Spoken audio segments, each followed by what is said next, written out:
السلام عليكم ورحمة الله وبركاته. بسم الله والحمد لله والصلاة والسلام على رسول الله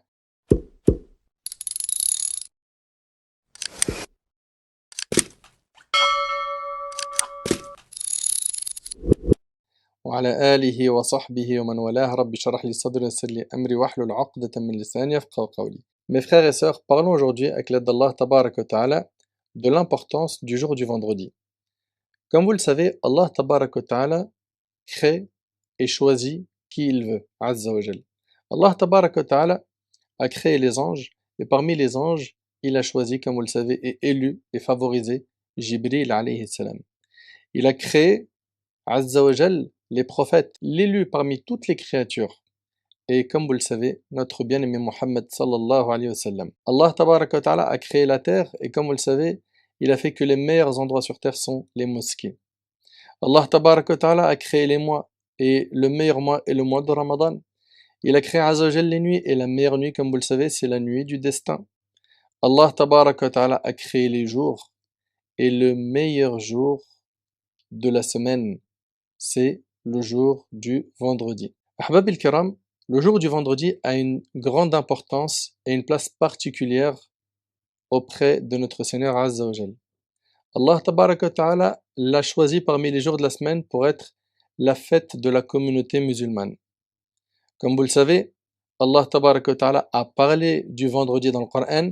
Il y a même une sourate qui porte le nom de Al-Jumu'ah, le vendredi. Dans cette sourate, Allah tabaraka wa ta'ala nous dit Ya ayyuhalladhina amanu إذا نودي للصلاة من يوم الجمعة فاسعوا إلى ذكر الله وذروا البيع ذلكم خير لكم إن كنتم تعلمون. Ô vous qui avez cru, quand on vous appelle à la salat du jour du vendredi, accourez à l'invocation d'Allah et laissez tout négoce. Cela est bien meilleur pour vous si vous saviez. Les savants de l'islam sont unanimes pour dire que le commerce pendant l'heure de l'Jumu'ah est interdit. Cette prière est une obligation religieuse qui incombe à chaque homme. Donc on voit ici que c'est pas obligatoire pour qui? Pour les femmes. Il faut qu'il soit pubère. C'est-à-dire que l'enfant non pubère n'est pas concerné par l'obligation de Salat al-Jumu'ah, la prière du vendredi. Également, il faut que la personne ait la raison. Il faut que la personne soit résidente et non voyageur. Et également qu'elle ne soit pas malade. Donc ça, c'est les principales conditions qu'il faut garder en tête.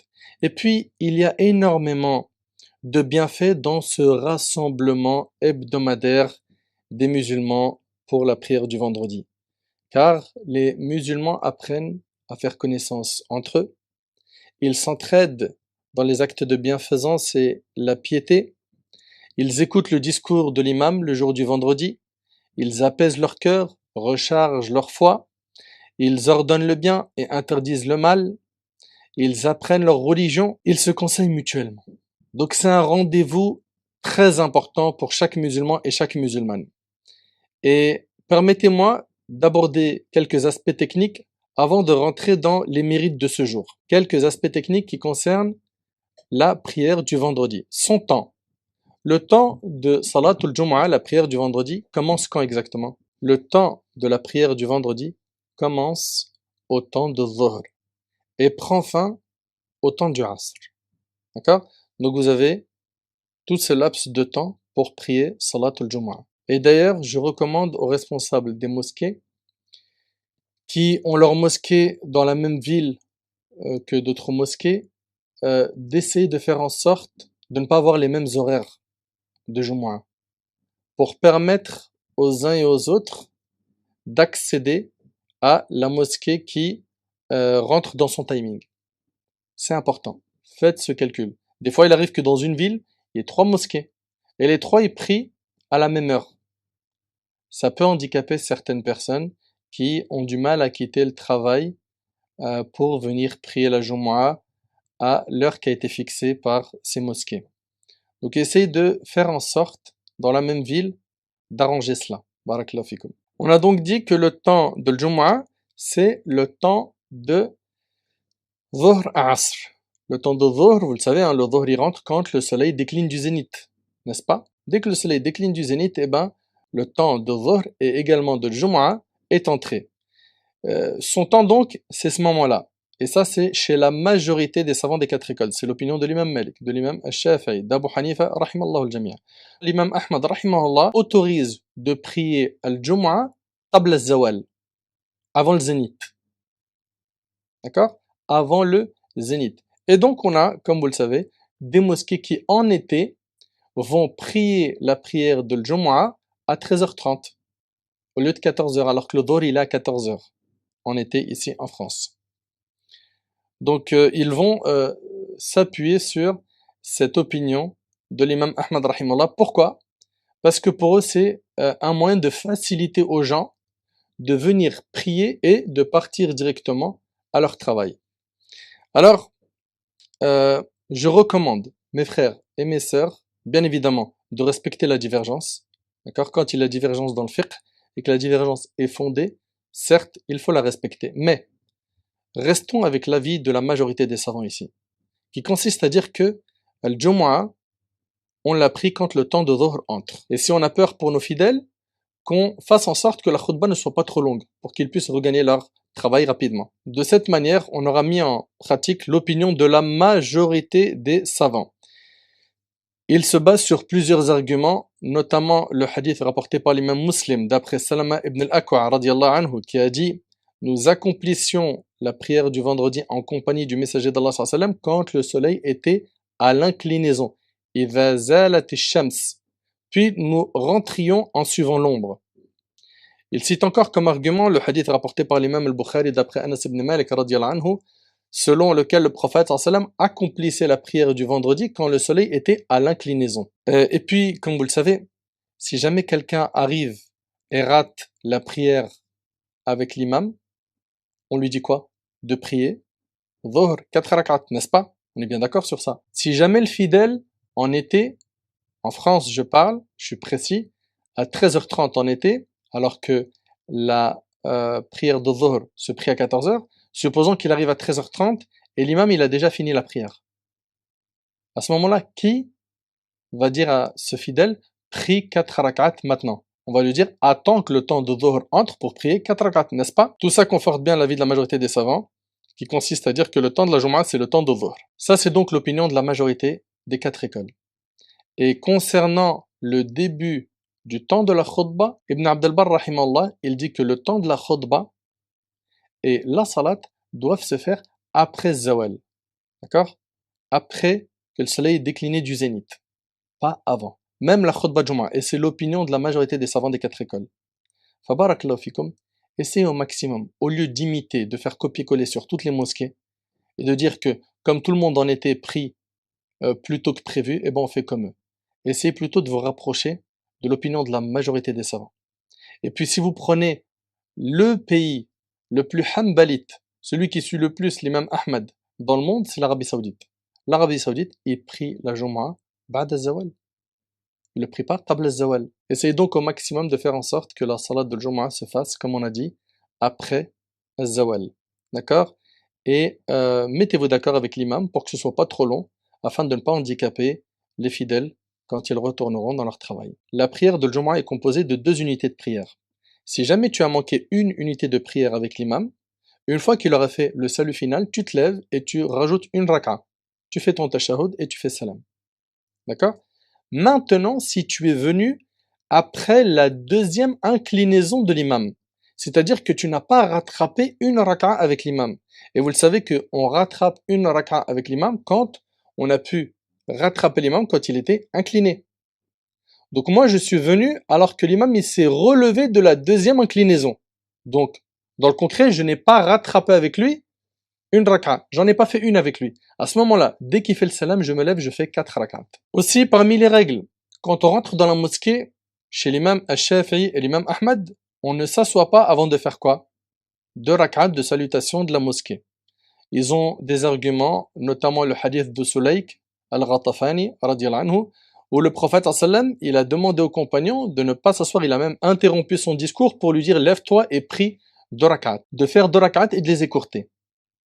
Mais l'imam Abu Hanifa et l'imam Malik voient qu'on ne prie pas 2 rak'at. Lorsque l'imam est sur le minbar, il est en train de faire son discours, tu rentres, tu t'assois.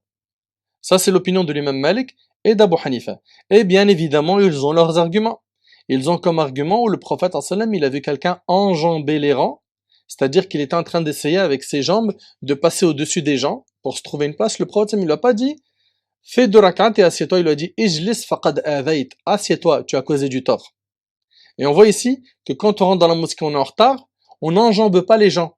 L'imam il est en train de faire le discours, tu t'assois là où tu trouves de la place. Ça fait partie des adab, des règles de politesse. Concernant l'opinion de l'imam Malik et Abu Hanifa, ils disent que le prophète sallam, ils ont un autre argument où un compagnon était pauvre et ça se voyait à son état, ça se voyait sur ses vêtements. Et le prophète sallam, lui a demandé de prier 2 rak'at. Et cela s'est produit, vous savez pourquoi? Pour que le prophète sallam attire l'attention des compagnons qu'il faut faire aumône à cet homme. Donc chez les Malikites, tu rentres, tu vois l'imam, il est en train de faire la khutbah, tu t'assois. Pareil chez Abu Hanifa, rahimallahu al-jami'a. Quoi qu'il en soit, depuis tout à l'heure, je suis en train de citer des divergences.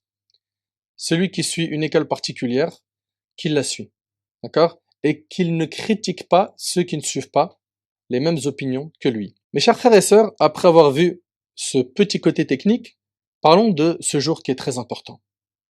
Ce jour qui est très important pour les musulmans, et malheureusement, on a aujourd'hui beaucoup de musulmans. Je parle des hommes, car les femmes ne sont pas concernées par l'obligation de cette prière comme on l'a vu. Beaucoup de musulmans délaissent Salat al-Jumu'ah. Certains le font sans aucun remords, d'autres le font et ils ont mal au cœur. Ibn Omar et Abu Huraira radiallahu anhuma rapportent qu'ils ont entendu le prophète sallam dire alors qu'il était sur son mimbar que les gens ne laissent jamais la prière du vendredi. Sinon, Allah mettra un sceau sur leur cœur. Puis ils seront inscrits parmi les insouciants rapportés par l'imam muslim. Allahu Akbar. Subhanallah. T'entends un petit peu? Il arrive des fois que certains de nos frères, ils restent chez eux, ils savent qu'il y a la prière de l'Jumu'ah, ils y vont même pas. Ou certains sont au travail, ils n'y pensent même pas. Toi qui délaisses la prière du vendredi alors que tu n'es pas malade. Quand je parle de maladie ici, je parle vraiment d'un cas de force majeure. Toi qui n'as pas de raison valable, il faut que tu ressentes une tristesse au plus profond de ton cœur. Pourquoi? Parce que tu as des manquements dans ta pratique religieuse. Et selon Jabir ibn Abdullah radiallahu anhu, le prophète sallam a dit, celui qui abandonne la prière du vendredi 3 fois sans être dans une nécessité, Allah mettra un sceau sur son cœur. C'est-à-dire quoi? C'est-à-dire son cœur n'acceptera plus le bien, rapporté par Nasa'i et d'autres. Et selon Abi Ja'd ad-Damiri, radiallahu anhu, le prophète sallam a dit, celui qui abandonne la prière du vendredi 3 fois de suite, sans être dans une nécessité, est un hypocrite. Rapporté par Ibn Hibban et Ibn Khuzayma. Et Ibn Abbas, radiallahu ta'ala anhu, wa an jami' as-sahaba, rapporte, quiconque délaisse, vous écoutez attentivement s'il vous plaît, quiconque délaisse la prière du vendredi 3 fois de suite a jeté l'islam derrière son dos. Allahu Akbar. Allahu Akbar. A jeté l'islam derrière son dos, c'est rapporté par Abu Ya'la et d'autres parmi les savants. Subhanallah. Et le prophète sallallahu alayhi wa sallam a dit également, dans le hadith de Samura, radiallahu anhu, il a dit assistez à la prière du vendredi et rapprochez-vous de l'imam. L'homme persiste à s'éloigner et sera également éloigné du paradis même s'il y entre. Allahu Akbar. Et c'est rapporté par Abu Daoud. Subhanallah. Chers frères, je m'adresse ici, comme vous l'avez compris, aux frères car la Jumu'ah n'est pas obligatoire pour les sœurs. À la lumière de ces hadiths que nous venons d'entendre, qu'est-ce qu'on doit comprendre exactement? Ce qu'on doit comprendre, c'est qu'Allah Azzawajal, par le biais de son prophète, sallallahu alayhi wa sallam, a donné une importance capitale à la prière du vendredi et que par conséquent, nous croyants, nous devons faire de même. C'est-à-dire qu'on doit donner de l'importance pour ce jour, pour cette prière, la prière de l'Jumu'ah. Donc, en tant que personne qui aimons Allah Azzawajal plus que tout, cela doit être une priorité pour nous. Vous avez vu quand il y a un plan pour gagner de l'argent, on se déploie pour gagner de l'argent.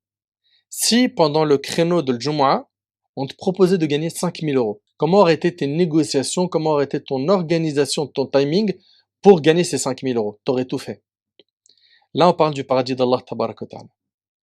Je sais que c'est pas évident pour certains. Je sais que chaque cas est différent de l'autre. Mais nous qui aimons Allah plus que tout, ça doit être une priorité pour nous d'obéir à Allah Azza wa Jal. Considérons cette prière comme un indicateur fort de notre degré d'implication face au commandement divin. Et bien évidemment, vous connaissez tous le verset où Allah Tabarak wa Ta'ala dit dans Surat At-Talaq, Surat 65, versets 2 et 3, وَمَن يَتَّقِ اللَّهَ يَجْعَل لَّهُ مَخْرَجًا وَيَرْزُقْهُ مِنْ حَيْثُ لَا يَحْتَسِبُ. Et quiconque craint Allah, il lui donnera une issue favorable et lui accordera ses dons par des moyens sur lesquels il ne comptait pas. Allah Tabarak wa Ta'ala dit également وَمَن يَتَوَكَّلْ عَلَى اللَّهِ فَهُوَ حَسْبُهُ. Et quiconque place sa confiance en Allah, donc Allah lui suffit. Soyez sincères, soyez confiants, donnez de l'importance à ce moment pour qu'Allah Azza wa Jal vous récompense grandement. Et sachez qu'Allah subhanahu wa ta'ala n'abandonne jamais quelqu'un qui chemine vers lui. Mais bien aimé en Allah Azza wa Jal, sachez que pour le jour du vendredi, il faut se préparer au mieux pour faire Salatul Jumu'ah.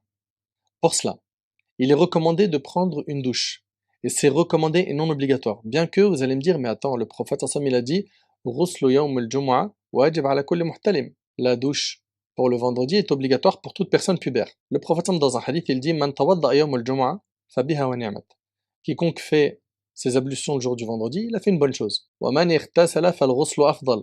Et quiconque fait le ghusl est meilleur. Ce n'est pas à chaque fois que vous voyez le mot obligatoire que cela indique que c'est obligatoire. Ça peut être donc dans le sens où c'est très recommandé, et d'ailleurs l'opinion des 4 écoles, c'est que c'est très recommandé de faire les grandes ablutions le jour du vendredi. Donc c'est pas obligatoire, c'est très recommandé. Également mettre de beaux habits, blancs de préférence, propres. Alors je sais que certains ils sont au travail, ils ont une difficulté à rentrer chez eux et mettre de beaux habits, etc. Prenez avec vous au moins dans un sac un qamis, un beau vêtement que vous allez mettre pendant le temps de l'Jumu'ah. Faites-le. Également le parfum. Il est recommandé pour l'homme de se parfumer quand il va à la mosquée, de se couper les ongles, de se raser les poils des aisselles, du pubis, de se parfumer, d'être présentable. C'est un jour que tu dois honorer. C'est un jour, il est important auprès d'Allah subhanahu wa ta'ala. Et nous, on doit honorer ce qu'Allah a honoré. Également, parmi les choses recommandées, utilisez le siwak ce jour-là, éliminez les mauvaises odeurs, faites en sorte que quand vous rentrez à la mosquée, de la tête aux pieds, vous êtes propre, clean. Même si, je le dis et je le répète, tu étais peut-être dans l'usine quelques minutes avant de venir à la Jumu'ah, prends avec toi des chaussettes de rechange, prends avec toi des vêtements de rechange s'il le faut, ou un qamis, fais en sorte que quand tu rentres dans la mosquée, tu sois propre, présentable. Pour ce qui est du ghusl du jour du vendredi, alors le ghusl, chez la majorité des savants, il ne se fait, comme vous le savez, que après le fajr du vendredi. On ne peut pas le faire la veille du vendredi. D'accord? C'est à partir du fajr. Mais pour l'imam Malik, rahimallah, lui, il a ishtirat al-ittisal. Il a comme condition que le ghusl doit être enchaîné par la prière du vendredi. C'est-à-dire que si tu sors de chez toi ou de ton travail, eh ben, tu feras le ghusl à ce moment-là. Bien sûr, dans la mesure du possible, car il est parfois impossible dans certains cas de faire ce ghusl. Et tu vas à la mosquée pour Salat al-Jumu'ah. Dans le hadith d'Abu Hurayra radiyallahu anhu, le prophète sallallahu alayhi wa sallam a dit celui qui fait ses ablutions majeures le jour du vendredi, puis se rend à la mosquée, y prie ce qu'il peut, puis garde le silence jusqu'à ce que l'imam termine son sermon, puis prie avec l'imam, donc il prie avec l'imam la prière du vendredi, verra ses péchés pardonnés, écoutez bien, de ce vendredi au prochain avec 3 jours de plus rapportés par l'imam muslim. Une question. Pourquoi est-ce que le prophète sallallahu alayhi wa sallam il dit et verra ses péchés pardonnés, vous écoutez attentivement, de ce vendredi au prochain avec 3 jours de plus? Les savants disent que la raison est que la bonne action en vaut 10. Al-hasanatu bi'ashri amthaliha. La bonne action en vaut 10. Et donc cette Jumu'ah te pardonne 10 jours de péché. Allahu Akbar. C'est immense. Et selon Abu Hurayra, radiyallahu anhu, le prophète sallallahu alayhi wa sallam a dit lorsque vient le jour du vendredi, se tiennent à la porte de la mosquée des anges qui inscrivent dans l'ordre la venue des croyants. C'est-à-dire quoi? C'est-à-dire que les anges, ils sont à la porte de la mosquée et ils inscrivent dans l'ordre la venue des croyants. lorsque l'imam s'assoit, ils plient leur rouleau et viennent entendre le rappel rapporté par le Bukhari. Ce hadith nous incite donc à venir tôt. Venez tôt dans la mesure du possible également. Et selon Aous ibn Aous, radiallahu anhu, ce hadith-là, il est vraiment très impressionnant.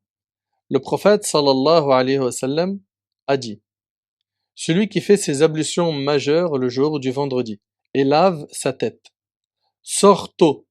Il va sortir tôt. Écoutez attentivement. Il sort tôt. Pendant ton chemin, toi qui es sorti tôt, ben, tu vas faire du dhikr. Tu évoques Allah subhanahu wa ta'ala. Tu essayes de gratter un maximum de hasanat. Et le prophète il nous dit, sort tôt et est présent au début du discours, au début de la khutbah. Marche et ne prend pas sa monture. S'approche de l'imam, écoute et ne fait pas de futilité, a pour chaque pas la récompense d'une année de jeûne et de prière nocturne. Allahu Akbar. C'est immense. Wallahi al-azim, c'est immense. Je répète le hadith et il faut que vous le méditiez avec moi. Ce hadith-là, il est authentique. Il est rapporté par l'imam Abu Daoud, At-Tirmidhi, Ibn Majah, Nasa'i et d'autres savants. Le prophète sallallahu alayhi wa sallam, il nous dit que celui qui effectue les grandes ablutions le jour du vendredi et il lave sa tête, il sort tôt, donc il fait le ghusl, il sort tôt. Il est présent au début du discours. Il marche, il ne prend pas sa monture. S'approche de l'imam. S'approche de l'imam. Écoute et ne fait pas de futilité. Il a pour chaque pas la récompense d'une année de jeûne. Il a pour chaque pas la récompense d'une année de jeûne et de prière nocturne. Et sachez que mourir le jour du vendredi est un bon signe. C'est un signe de quoi? D'une bonne fin. Et comme vous le savez, le prophète sallallahu alayhi wa sallam a dit Innamal a'mal bil khawatim. Les actes ne valent que par leur fin. Le plus important de ta vie, c'est ta fin. Comment tu vas finir? Le prophète sallallahu alayhi wa sallam, il nous dit dans le hadith de Abdullah ibn Amr radiyallahu anhuma, le prophète sallallahu alayhi wa sallam, il dit Ma min muslimin yamutu yawm al-jumu'ati aw laylat al-jumu'ah illa waqahu Allahu fitnat al-qabr. Le hadith il est rapporté par Tirmidhi et d'autres. Il nous dit alayhi sallam, tout musulman qui meurt la nuit ou le jour du vendredi. La nuit, donc, la veille du vendredi, soir, ou le jour du vendredi. Allah le protégera des supplices de la tombe. T'imagines un petit peu? Il est épargné des châtiments de la tombe. C'est un signe d'une bonne fin. Quelqu'un qui meurt le vendredi ou le jeudi soir, c'est un bon signe. Et dans le hadith d'Abi Huraira radiyallahu anhu qui est rapporté par l'imam al-Bukhari et Muslim, le prophète sallallahu alayhi wa sallam a dit le meilleur jour sur lequel le soleil s'est levé est le vendredi. Vous écoutez attentivement s'il vous plaît? Qui prononce ces paroles? Rasulullah sallallahu alayhi wa sallam. Il nous dit le meilleur jour sur lequel le soleil s'est levé est le vendredi. C'est ce jour-là que Adam a été créé. C'est ce jour-là qu'il a été introduit au paradis. C'est en ce jour qu'il en a été sorti. C'est le jour où il s'est repenti et le jour où il est mort. C'est le jour où il s'est repenti et c'est le jour où il est mort. Le prophète en sallam, il nous dit par la suite, c'est le jour où aura lieu la résurrection. C'est-à-dire le jour du jugement, il aura lieu un vendredi. Et chaque vendredi, nous dit le prophète en sallam, il n'y a pas sur terre une bête qui ne prête l'oreille. Je veux que vous écoutiez attentivement ce que je suis en train de vous dire là. Le prophète me dit que chaque vendredi, il n'y a pas sur terre une bête qui ne prête l'oreille. Prête l'oreille pourquoi? Afin d'attendre un bruit qui signale que c'est le jour du jugement. Donc, il n'y a pas sur terre une bête qui ne prête l'oreille, donc chaque vendredi, du matin, donc du fajr jusqu'au lever du soleil. Du matin jusqu'au jour où le soleil se lève, de peur de cette heure. Subhanallah, les animaux, tous les vendredis, ils ont peur que ce soit Yawm al-Qiyamah. À l'exception des djinns et des humains. Les animaux tendent l'oreille tous les vendredis. Allahu Akbar. Subhanallah. Bien évidemment, comme vous le savez, toutes ces choses font partie du monde de l'invisible et il nous a été ordonné dès le début de Surat al-Baqarah de croire au monde de l'invisible. N'est-ce pas? Alif Lam Mim. ذلك الكتاب لا ريب فيه. Alif Lam Mim, voici le livre dont il n'y a aucun doute. Hudan lil muttaqin. Ce livre est un guide pour les pieux. Les pieux, qui sont-ils? alladhina yu'minuna bil ghayb. C'est ceux qui croient au monde de l'invisible. Subhanallah. Et le prophète sallam il dit en ce jour, il y a une heure pendant laquelle si un musulman se trouve en prière, vous écoutez attentivement ce passage-là, il est écrit, il se trouve en prière et demande quelque chose à Allah, il lui accordera certainement sa demande. Et s'il cherche la protection contre un mal, Allah le protégera de celui-ci.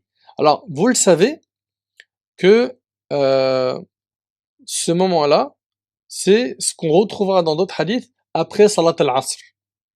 Après Salat al-Asr, la dernière heure, il est recommandé de faire des invocations, car à ce moment-là, le dua est exaucé. Mais vous le savez qu'après l'Asr, il n'y a pas de prière surrogatoire à faire, car c'est déconseillé de faire des prières surrogatoires après Salat al-Asr. La question est donc, comment comprendre en ce jour, il y a une heure pendant laquelle si un musulman se trouve en prière et demande quelque chose à Allah. Les savants disent, il y a deux possibilités ici. Soit il s'agit de intidar salat, soit il s'agit du fait d'attendre la prochaine prière. Et comme vous le savez, quand on attend une prière, le prophète nous a enseigné qu'on est en prière. Quelqu'un qui rentre à la mosquée et qui attend la salat, il est déjà en salat. Ça, c'est ce que le prophète nous a enseigné. Donc, tu as déjà des récompenses pendant que tu es en train d'attendre la prière. Donc, ça a été une parmi les explications des savants. Il a été dit également, Aw mulazamatu du'a, que vous le savez que la prière, ça n'a pas que le sens de prier avec sujoud, ruku', qiyam, etc. Ça a aussi le sens de du'a. As-salat, parmi ces sens, il y a également ad-du'a. Donc ça donnerait comme compréhension de ce texte, en ce jour, il y a une heure pendant laquelle si un musulman se trouve en invocation et demande quelque chose à Allah, il lui accordera certainement sa demande. Ça c'est donc concernant ce magnifique hadith qui est rapporté par l'imam al-Bukhari, Muslim et d'autres. On a un texte où le prophète sallam, et c'est rapporté par l'imam Muslim, il a dit alayhi salatu wassalam, au sujet de cette heure, qu'elle est entre le temps où l'imam s'assoit sur le mimbar jusqu'à la fin de la prière. Vous avez vu l'imam, quand il rentre dans la mosquée pour faire son discours, quand il s'assoit, jusqu'à la fin de la salat, le dua il est exaucé. D'accord? On a également un autre texte, Jabir radiyallahu anhu, il rapporte que le prophète sallam a dit, durant le jour du vendredi, il y a 12 heures, pendant l'une de ces heures, tout musulman qui invoque Allah, il lui donnera ce qu'il demande. Cherchez-la dans la dernière heure après l'Asr, rapporté par Nasa'i, Abu Daoud et le Hakim. Et les savants finalement, ils se sont concentrés sur ces deux textes, les deux derniers que je viens d'évoquer. Soit c'est la dernière heure après l'Asr, soit c'est entre le temps où l'imam s'assoit sur le mimbar jusqu'à la fin de la prière. D'accord? Il y a les deux opinions. Pour ce qui est de, c'est du moment où l'imam il s'assoit sur le mimbar jusqu'à ce qu'il prie, c'est l'opinion de qui? C'est l'opinion de l'imam al-Bayhaqi, c'est l'opinion de l'imam al-Qurtubi, d'Ibn al-Arabi, de l'imam al-Nawawi, de Suyuti. Pour ce qui est de la dernière heure après l'Asr, c'est l'opinion de l'imam Ahmad, de Ishaq, d'Ibn Abd al-Barr, d'Ibn al-Qayyim et d'un grand groupe de Hanafites. D'accord? Et c'est aussi l'opinion d'Ibn Abbas, radiyallahu anhuma. Qu'est-ce qu'on doit faire, nous? C'est quand exactement? Comment on tranche? Ben, c'est très simple. وَالَّذِي يَنْبَغِي هُوَ الْاجْتِهَادُ فِي الدُّعَاءِ فِي الْوَقْتَيْنِ. Ce qui nous sera demandé, c'est de faire des efforts et d'invoquer Allah pendant ces deux moments. Quand l'imam s'assoit sur le mimbar jusqu'à la salat et la dernière heure du asr, hein, avant le maghrib. Vous vous concentrez pendant ces deux moments-là et vous faites des du'as. Et vous espérez qu'Allah subhanahu wa ta'ala exauce vos invocations. Une question que beaucoup d'entre vous pourraient se poser, mais quand l'imam s'assoit le jour du vendredi sur le mimbar, nous on n'a plus le droit de parler. À quel moment on fait les du'as exactement? Cheikh al-Uthaymin, rahimallah, il a détaillé cela. Comme vous le savez, quand l'imam il rentre dans la mosquée, il dit Assalamu alaikum. Il s'assoit. Tout de suite après, on enchaîne le adhan. Pendant le adhan, on fait pas de du'a. Qu'est-ce qu'on fait? On répète ce que dit le mu'adhin, n'est-ce pas? Sauf quand il dit Hayya ala salah, Hayya ala falah, on dit La hawla wa la quwwata illa billah. Après le adhan, les invocations sont exaucées. Donc ça, c'est le temps numéro 1. Fais des du'as. Également, quand l'imam s'assoit entre les deux khutbah, comme tu le sais, tu n'as pas le droit de parler pendant que l'imam fait son prêche, mais aussi quand il s'assoit entre les deux khutbah. Cependant, tu feras de du'a. Ici, pourquoi? Pour gagner l'exaucement de l'invocation, parce que ce laps de temps est concerné par le hadith du prophète où il a dit quand l'imam il s'assoit sur le mimbar jusqu'à la salat. Le premier moment, c'est après le adhan. Le deuxième moment, c'est quand il s'assoit entre les deux khutbahs. Le troisième moment, c'est pendant la salat, quand tu es prosterné. Comme vous le savez, le prophète sallallahu alayhi wa sallam il nous a enseigné le moment où le serviteur est le plus proche de son Seigneur et lorsqu'il se trouve en prosternation. Multipliez donc les invocations à ce moment-là rapportées par Muslim selon Abu Huraira. Et le dernier moment, c'est avant le salut final. Tu as terminé le tashahhud, comme tu le sais, ce moment-là également, il est bon de faire des invocations. Voilà donc le détail des moments où tu peux faire dua quand l'imam il s'assoit sur le mimbar jusqu'à la salat. Ahbab al-kiram. Parmi les choses qui sont recommandées le jour du vendredi, il y a le fait de lire Surat al-Kahf. C'est la sourate numéro 18, Surat al-Kahf, la caverne. Le prophète sallallahu alayhi wa sallam a dit « Quiconque récite la sourate de la caverne le vendredi bénéficiera d'un éclairage divin jusqu'au vendredi suivant. » Et c'est rapporté par Al-Hakim et par l'imam Al-Bayhaqi. À ce propos, Ibn Hajar, le grand savant du hadith, rahimahullah, a dit dans Takhrij al-Afkar que ce hadith il est bon.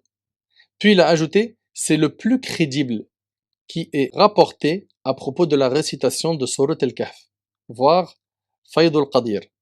D'accord? Et l'imam al-Mannawi, rahimallah, il a dit que Al-Hafiz ibn Hajar, rahimallah, a dit certaines versions précisent le jour du vendredi, d'autres parlent de la nuit du vendredi.